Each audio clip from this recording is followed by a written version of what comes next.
Hello and welcome to the new Grosvenor Sports Show with me, Jamie O'Hara, and ex-Liverpool and Newcastle fullback Jose Enrique. We are here and we're going to be discussing a range of topics every few weeks. And let's get straight into the burning question this week because Harry Kane has left Tottenham Hotspur and an incredible decision. Couldn't believe it was going to happen, but it has. He's gone to Bayern Munich. And the question we're going to ask Jose and me, who wins the Champions League? Is it Harry Kane or is it Manchester City? Jose?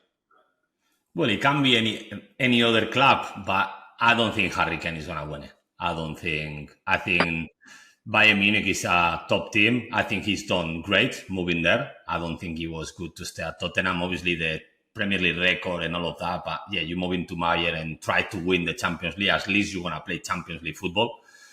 But I don't think they're gonna be champions. To be honest with you, I'm not sure if you agree with me or not, but that's my thoughts. For me, Jose, like I look at it depends how the group stages go, depends how the draw is out. I think the final is going to be Manchester City, Bayern Munich. I do. I think the team that Bayern Munich have got is unbelievable. Put Yeah. Harry Kane in it and you've got an unbelievable chance of winning something. Yeah. Now, look, one of the big problems that Harry Kane's got is he doesn't really do very well in finals. And, you know, when it comes to big games, he goes missing, Jose. He's done it so many times at Tottenham. So can he change that at Bayern Munich is where I'm going to be looking for him because, look, he played in a final the other day. He was there 24 hours. They played in the Super Cup, whatever it was out there against RB Leipzig, and they got beat 3-0.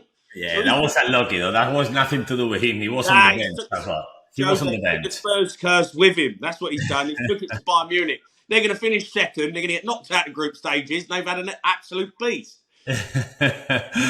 Jose, here's a question for you because Harry's been at Spurs for a long time. He's 48 goals away from the record, the Premier League all-time record, which is an unbelievable achievement. If you had the opportunity to go to Bayern Munich, playing Bundesliga, which over here, let's be honest, Jose, no one really cares about, or break the Premier League goal-scoring record, which would you choose? For me, these two are very hard questions. I think obviously it's very difficult to put yourself in Harry Kane's situation because he's been so many years at Tottenham. At the same time, you have to understand his frustration as well of not winning any single thing, knowing that he's a world-class striker and going up Bayern, he's going to have this opportunity. And he's going to have the opportunity, like you say, the Bundesliga maybe is not so big, but the Champions League is, and he's going to have the chance to that. But definitely, I would have tried to push to go to Manchester United, to be honest, even if it was, more difficult and the Tottenham fans probably would not have liked that. I think I would have tried to stay in the Premier League, and try to break that record and play in Champions League with Manchester United. That would have been a better option to go into Bayern Munich. But between Bayern and Tottenham, I think I would have done the same thing. Because at the end, we can talk about the Bundesliga is not the best, but they are contenders to win the Champions League every single year. That's the truth, and you don't have that option at Tottenham. I'm not sure what you think, if you agree or disagree. No, I think you have to go and win trophies. He has to get that burden off his back. Too many times he's had to deal with people saying, yeah, you're a great player, yeah, you're this, yeah, you're that, but you ain't won any trophies. Like Alan Shearer, he's got the record, but he's also won a Premier League. So, for me, Harry Kane, even though I'm the same as you, Man United, I can't believe Man United haven't come in for him. Like, I watched them last night. They were awful. Like, they can't hit barn door up front. So, I can't believe they didn't go, let's pay another £30 million and get Harry Kane through the door. Like, I just don't understand why that's not happened. But Bayern Munich have come in, they've stumped up the cash. He's gone there. I think he's taking himself out the limelight. I think he's better than, the England captain not being in the Premier League is crazy to me. He's having to go to the Bundesliga to get trophies and play and a one-horse race, really, at Bayern Munich. He's going to win the league. We know that. He's going to win trophies. Does he come back and people say, oh, yeah, but you won it in, Germany. Don't mean nothing. You ain't won anything over here. So, he had to leave Tottenham, didn't he? He can't keep hanging around. We'll see what happens with Spurs this season, but Kane needed to go. Simple as that. It was done to the club. As we speak about Harry Kane, Jose, there's a number of massive transfers this summer. 3 midfielders been on the move for almost 300 million combined. Bellingham, Declan Rice, and Caicedo. 3 top players, all young, ready to do business. But give me your best deal here. Who's got the best one? Give me your number 3, give me your number 2, give me your number 1, Jose. Well, everyone was talking about how expensive was Bellingham at the start of the transfer window, and now it looks like it's a steal, compared with all the everything that is happening right now. So 100%, in my opinion, the first one has to be Bellingham. I don't think it's doubt about that. Then here, I think maybe you're actually going to disagree with me, but second one, I'm going to go with Caicedo. I love Caicedo. I think Rice is a very, very good player. I love him. But I don't know. I see in Caicedo someone a lot younger. Well, not a lot younger, but younger. And as well, the potential of Caicedo, I think he can become world class. I'm not sure with Rice. I think he's a top player. Can become world class. Oh, you don't think he's world class? Right now, world class? No. I think Odegaard is world class. Declan Rice is not world class. I think that sometimes we really have to think who is world class standard. Harry Kane, remember, Harry Kane is world class. Salah is world class. So putting Rice as a world class. Declan Rice is the centre midfield player for England. Yeah, but world class? It's like, for example, for you, Henderson is world class? No. And it's been for England, many, many years. Yeah, a different type of player for England. Do you know what I mean? Yeah, but for me, world class. In midfield player, Jose. It plays every game for Arsenal, who are fighting for the title now, and he plays centre mid in World Cups, in Euros for England. He's the first name on the team sheet, along with Harry Kane. You can't say he's not world class. He's not world class for me. I think it's for me because maybe you and I, the world class status is different. Maybe for you it's players like Declan Rice is actually world class, but it's like Caicedo is having good season. He's a top player, top talent with a lot of potential. Still far away from world class. He needs to prove in the biggest stage. I think with Declan Rice, it's exactly the same. World class. The only 3 for me in this. The only one in these 3 for me is Bellingham. With 19 years of age, got already to Real Madrid and is proving himself already, in the biggest stages with 19 before. Yes, he's world class. Declan Rice and Caicedo, I don't put them in the world class stage. For me, you put, for example, you mentioned about Declan Rice in Arsenal. You put Declan Rice and Odegaard. I don't think of 100 people, 99.9 they will choose Odegaard before Declan Rice, in my opinion. I'm not sure what you think, but that's for me. Odegaard is world class. Declan Rice is that step below. He's top player, no world class just yet, in my opinion. Sounds like to me, Jose, you're a little bit bitter that England have got a load of world class players. No. Grealish, Sterling. Grealish is world class. Grealish is world class for you. That's your time. Jamie, Grealish is world class for you. Yes. Just 6 months. Listen, 6 months good with Manchester City and is world class already. Jose, what are you smoking? No, I think the world class status, is very tough to put a player. Listen, again, I repeat to you, world class status. Harry Kane, Mane obviously in his Liverpool time, Salah. You're seriously pulling Declan Rice, Grealish, all these kind of players in that status. Yeah, Grealish won a treble last year, so that doesn't matter. Phillips didn't play one game and he's won the treble. He's a world class player as well. Phillips didn't play. Grealish played every week. For me, I think we have different opinion in world class ranking. For me, it's like we say in England. Many people call legends. They even call legend myself. I'm not a legend. Legends is so it's a legend is a proper legend. You're I'm a legend for you. I know that.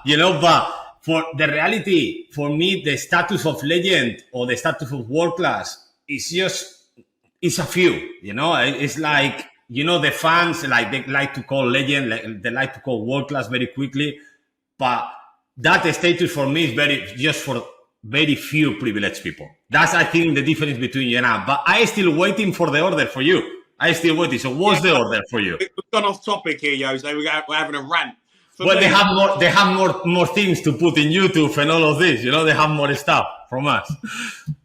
right, for me, number 3 is Caicedo. I think he's a brilliant player, but it's 111 million quid. It's a lot of money to spend on someone from Brighton, who hasn't really done anything yet. He's a good player, don't get me wrong. They paid 4.5 million quid for him. Declan Rice, for me, number 2, is 105 million. He's English. You pay a premium for players like that. It's a lot of money, but he's gone to Arsenal, and I think he's going to do big things there. I think he changes their team. So for me, he's number 2. And obviously, number 1 is Bellingham, £88 million. Goes to Real Madrid, 19 years of age. He's a £200 million player, in my opinion. He is going to be England's. We are going to be building teams around Jude Bellingham for the next 10 years. He's that good. So it's easy one for me. Interesting to see how Caicedo does at a top side, because it's big pressure. It's different when you're playing for Brighton. You go and play for Chelsea in a big team in big moments. You got to produce. So I'm going to say something that you're going to disagree even more. I think Caicedo is going to be more successful than Rice is going to be at Arsenal. I mean, personal-wise, I don't mean as a club, because I believe Arsenal, the structure right now, is better than Chelsea, and they can win. I don't necessarily disagree with that, Jose. I'm not, I don't. I think Declan Rice is going to be a really good player for Arsenal, but it's a lot of money, big price tag, and I do think Caicedo is an unbelievable player. What I've seen of him, he looks ridiculously good. So he's young, and it's a big transfer move. And Chelsea, I'm not convinced with their team. Watching them, I'm not absolutely convinced that they're going to do something special. Arsenal are ready to win the title. Yeah, in that we agree. Yeah, finally we agree in something, Jamie. Yeah, about time. Jose, plenty of big games this weekend to talk about, but we have to take a closer look at Manchester City v Newcastle. What a game this is building up to be. Second game of the season. You've got two teams, one who are the champions, but this Newcastle side, Jose, watched them last week. Absolutely fantastic. Took Aston Villa to the sword. And I mean, how good is this Newcastle side? How good is this game going to be? Could they actually go for the title? I don't think they're that far off it.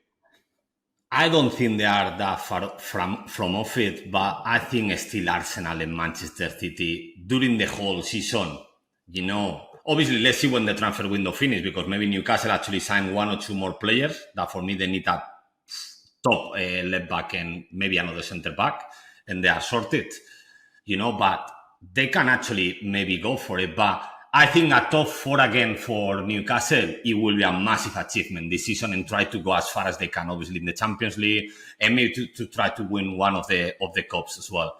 But I'm very, very excited about this game. I think actually for the first time in very, very long time, I'm going for 50-50 on this game. It's literally a 50-50. I really believe any of the two can win. Normally go for Manchester City, but I think Newcastle is going to be is going to put a very, very tough game for City.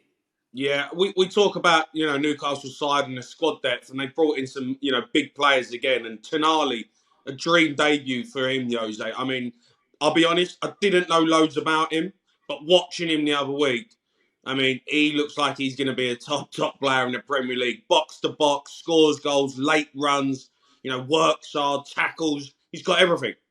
Yeah, I agree. For me, he's a player that if he keep growing, he's going to become world class. 100%. I love him. Like you as well. Obviously, I don't follow the Italian league very much, so obviously I didn't know too much about him. Obviously, I know for a few years he's been in AC Milan and he's done very, very well in the first team, played for Italy as well. But I didn't really watch him properly, But seeing him perform the other week, it was against Aston Villa. It was like, oof, this guy. He has everything. He really has everything. You can see him scoring a lot of goals. He really run. It's like Eddie perfect profile of a style of a player. I think he can make the same impact as Bruno Guimaraes did, when they signed him. That kind of player, that is a different quality player. I'm not sure what you think about that, but I can see him the kind of impact of Bruno. When Bruno arrived, it was like, oh my God, this is different class, This is player for a bigger team, The same thing with Tonali. I don't understand how any other of the big teams in a more Liverpool looking for a number 8. Obviously, Manchester United is good for Mason Mount as well. But even then, I see Tonali in another level. I really believe he's going to be a world-class player for Newcastle. Yeah. I look at Man City's side. They've got a top side. You go through the players that they've got: Haaland, Foden, Grealish, Rodri. I now look at this Newcastle team, and I'm looking at the midfield, the centre halves, the strike force. Tonali, Guimaraes, Joe Linton. It's one of the best midfields in the country. Yeah. And then you look at the front line now. You go Isak, Anthony Gordon. Tons of potential. Played really well the other day. But I've got to say, Jose, this Isak up front, he had a bad injury last season. He kind of come in and out of the side. But towards the end of the season, he really showed up. And this boy is an unbelievable player. Like, he could actually challenge, for me, Haaland for the Golden Boot because he's that good. He's got everything. He's quick, he's strong, he's good in the air, he can hold it up, and he can finish. What a player they've signed. If they can keep him fit, he's world class. Yeah, I think the problem with him is you just mentioned is about staying fit. I know him from his time in Villarreal, in Real Sociedad, and I watched him live. I went to Real Sociedad Stadium and I watched him live when they just signed him as well. I remember, so it was the first season in Real Sociedad, and he came off the bench, and it was me and my brother watching the game. And as soon as he came out, when you have the feeling that he touched 2-3 balls and made 2-3 things, and my brother went, "Ooh, this kid has something." This kid, and he was 19, and I was like, "This kid definitely has something." So I'm not sure about fighting the Golden Boot with Haaland because the numbers, if he's able to put the same numbers as he put last season, is crazy.